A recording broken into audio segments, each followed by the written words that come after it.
Isang kawawang rider ang tinikita ng unregistered violation kahit nakarehistro pa ang minamaneho niyang sasakyan. Ang masaklap pa dito, nagpapalusot pa itong team leader ng LTO kaya naman lalong nag-init pa ang ulo ni Congressman Busita. Panoorin niyo mga brothers kung paano ayusin ni Congressman ang issue na ito at para magkaroon tayo ng public awareness. Pati nga ng ticket. Ito po. Nahuli ka August 24. Opo. Nasaan yung rehistro mo? Ayan po yung rehistrong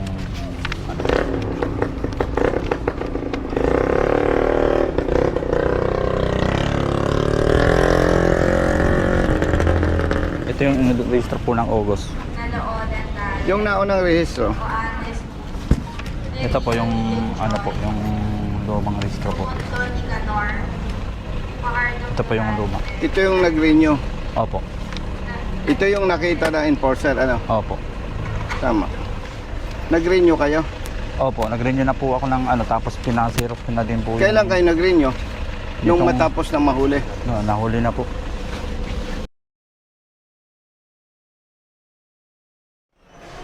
Brother, good afternoon.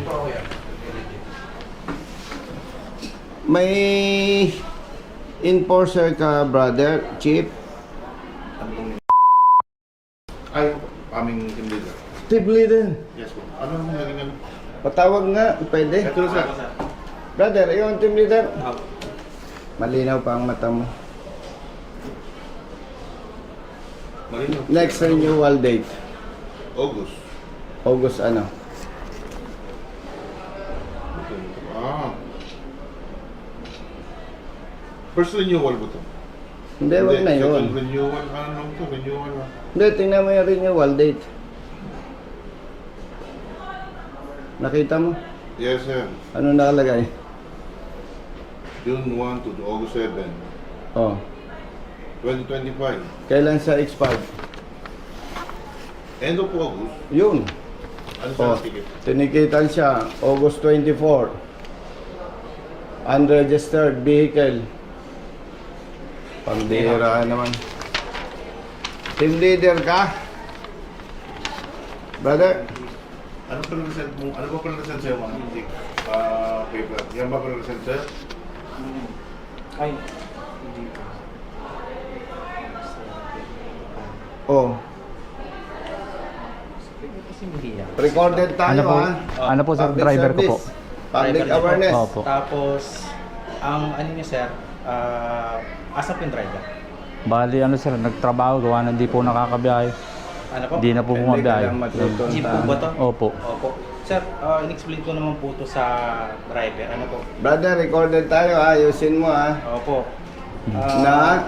In-explain mo na Sa kanya na, na ang initial violation niya atin sir ay seatbelt. hindi.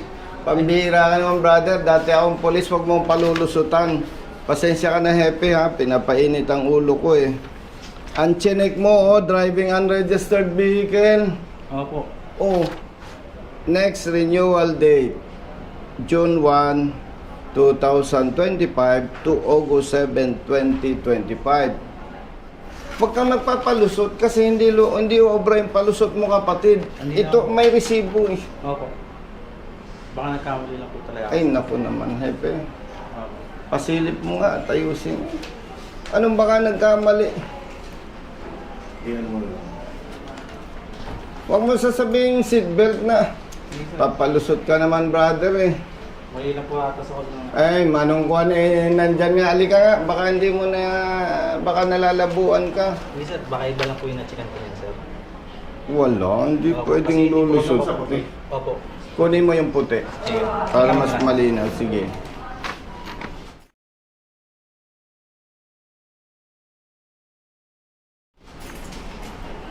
Kailan ka pa dito?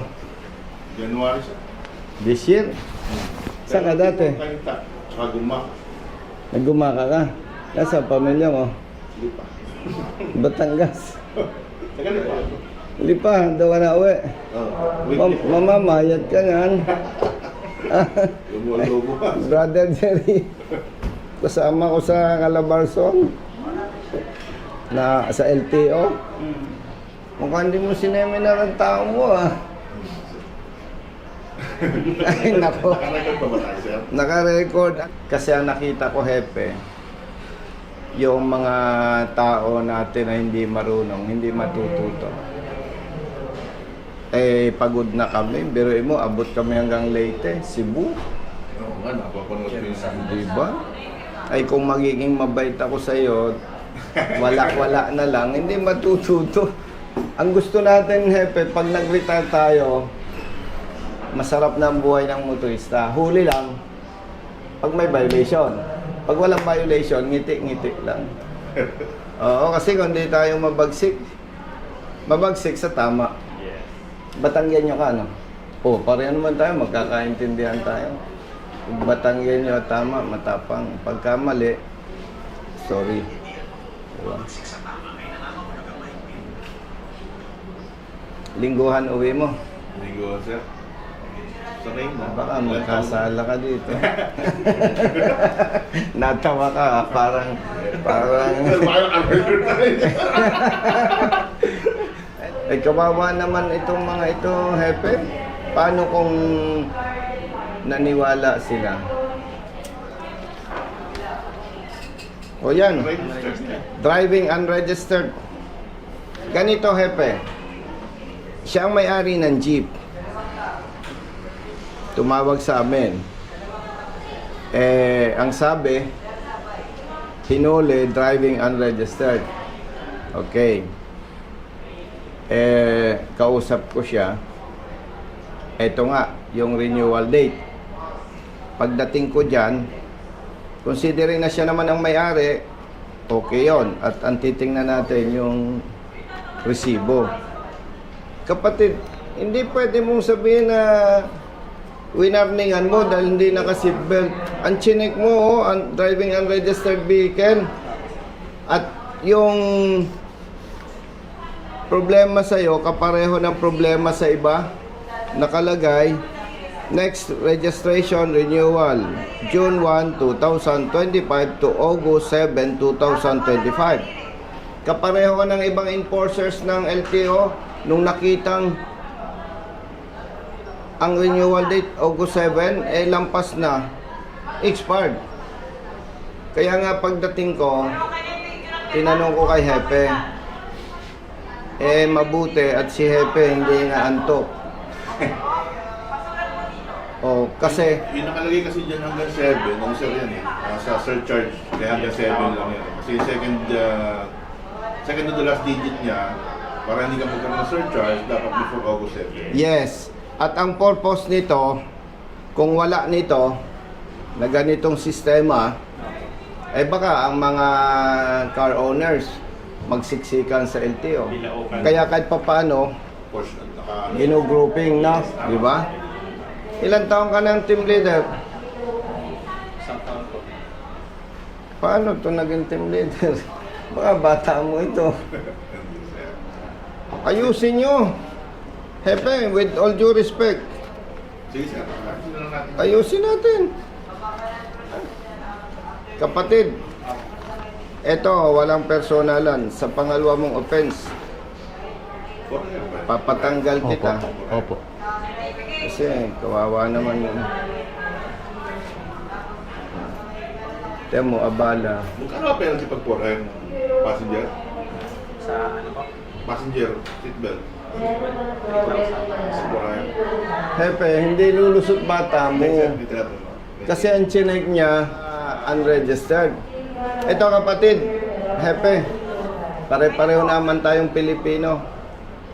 Baka mamaya mabalitaan ko, paparahin ang jeep nito kung ano-ano ang violation na hanapin. Hindi sir. Huwag ninyong gagawin yan kasi mag-aaway-away tayo.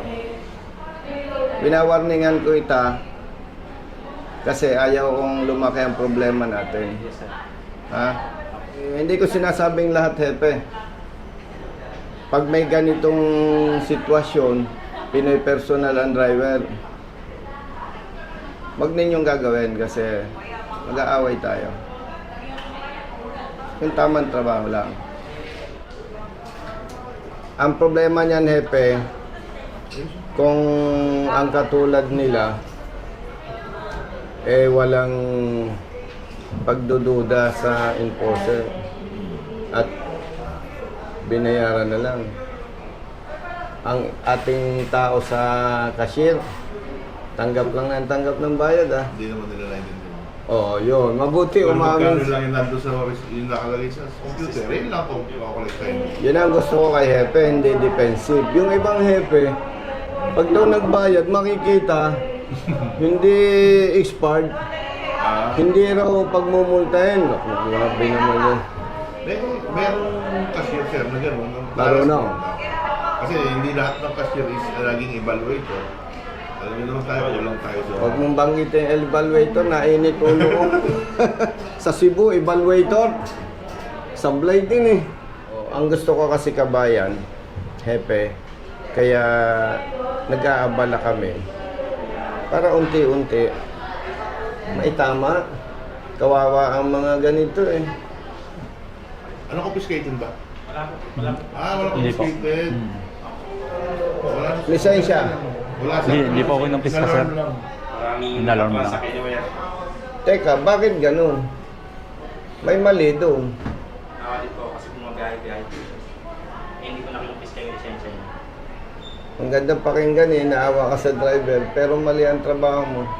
Alam mo sa akin, Hepe, wala akong pakialam sa driver, sa rider, sa motorista, basta tama ang trabaho. Hindi valid kapatid ang sinasabi mong naawa ka, kasi mali nga ang huli mo eh. Kung hindi tumawag sa opisina namin to, at natakot, nagmulta ng 12,000 pesos, o di kawawa naman. Yung kopya ng ORCR niya, lagyan natin Hepe ng note. Gagawan pa ninyo ng resolution yan, ano? Hindi naman pwedeng delete lang yun. Di ba? Ang ginagawa ng iba dyan, para madali siguro at tinatamad gumawa ng resolution, inilalagay, failure to carry ORCR. Bahala kayo kung paano ninyo i-resolve yan. Singilin mo dito sa bata mo. Hepe, mawalang galang. Lagyan mo naman ng note. Para may dito, dismiss or resolve apprehension. Para may file siya, baka pagdating ng araw may problema siya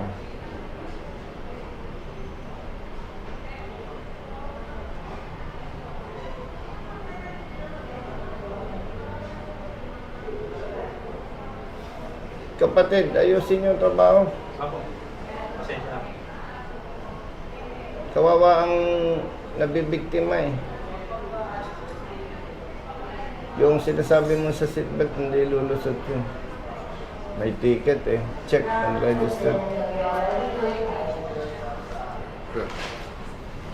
Kabayan, hawakan mo to. Huwag mo iwala. Baka magulat ka pag magre-renew ka ng rehistro. Di ba? May alarma. Naka-reflect pa yun. Ha? Opo. Diba? Tatawag Oo. pa ulit sa inyo. No. Sige. At, Salamat po. Kabayan, may lahat pa ako. Sige sir.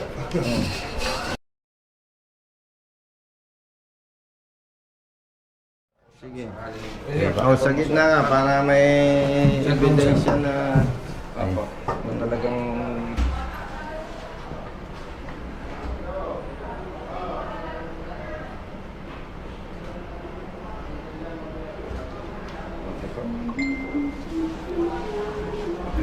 Sa akin, 1, 2, 3, smile po.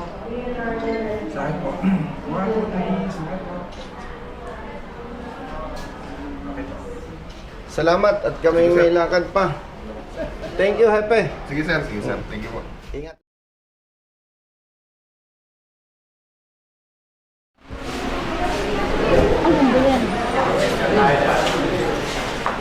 Isa pa, sir.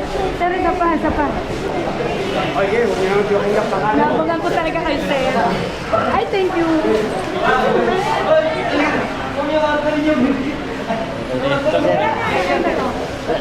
Sorry. Ulit. Busita. Colonel Busita. Colonel Busita.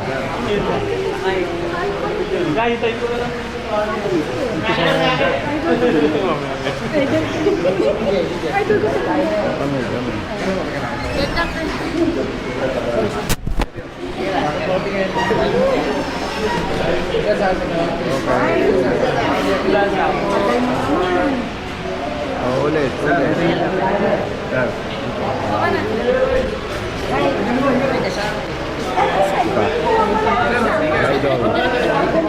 Idol.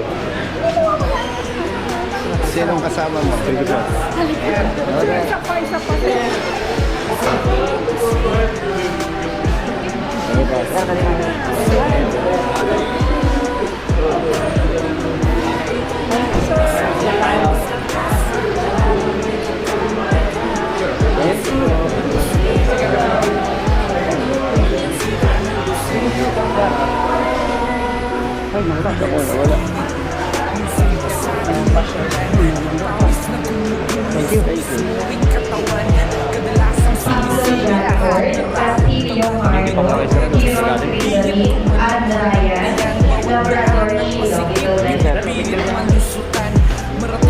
Thank you po.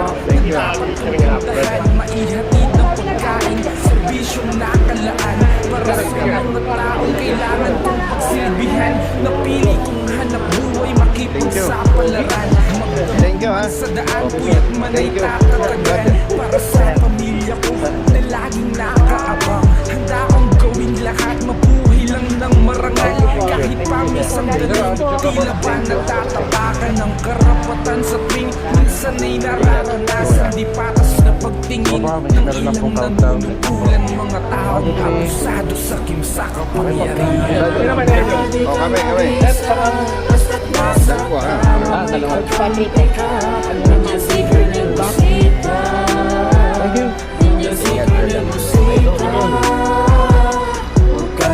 Kayo ang instructor sa school. Kaya pala maliit ang aksidente dito.